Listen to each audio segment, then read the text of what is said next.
So some people were asking me about the flour, the categories and everything. So I'm just gonna quickly go down on it. Category-wise, there are a lot. You got your smalls, your A's, your double A's, your triple A's, your exotics, your select reserves, your snow caps, your greenhouse, your so it varies a lot. When you're starting out, like in my store, I only keep four. I do smalls, I do triple A's, double A's, exotics, and snow caps. I Between the double A and triple A, I kind of mix them up and see which one works out better, what have more choices and everything. So I go with that. Your snow caps, everybody knows that they're kind of pricier, so you don't want to go heavy when you buy them because they don't sell as much. People do try them, but they mostly try to get a gram out of it.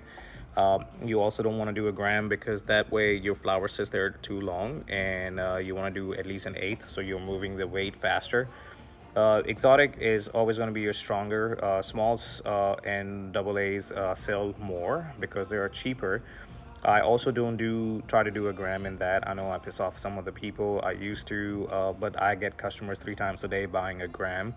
They don't realize if they buy it all at once at 3.5 grams, it's cheaper for them. I do make more money on gram, but the inconvenience, the cost of the miler bags, humidity packs, and receipt and bagging and credit card fees and everything, it adds up too much where that margin is not that necessary.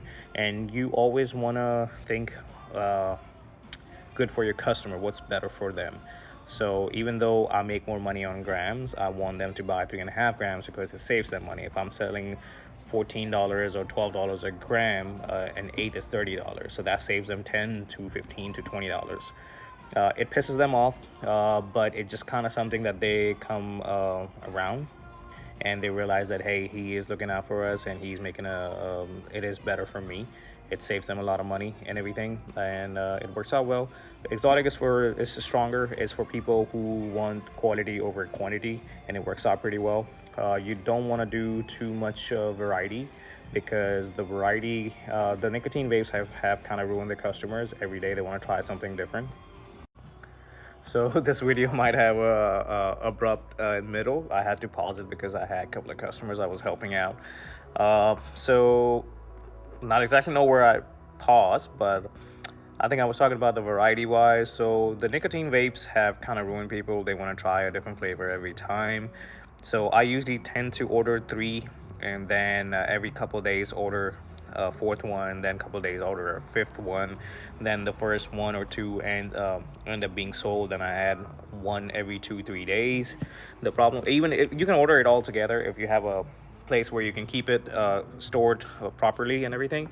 The problem, what was happening is they will come in and they will try all 4, 5, 6, 7 strain in a week, and then they're going somewhere else to try something new because they're doesn't matter if it works very well and all. The inclination is let's try something different based off of the nicotine.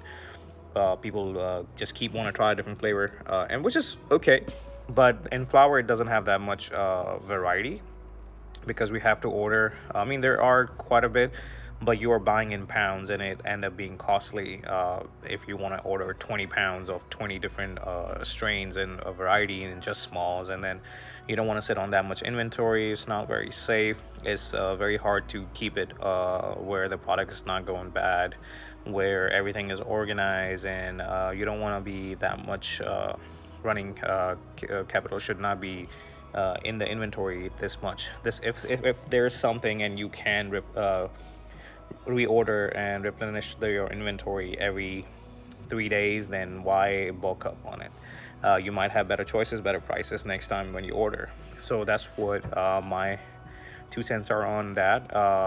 I try to do a selection of 3 and 4, and then just keep adding one or two every couple of days and all. And I have a very good suppliers, and they send me whatever I need, even if it's just a pound. They're like, hey, ship next day, it's here.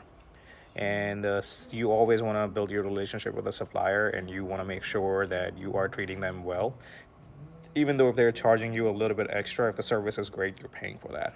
That's the same thing you were doing to your customers.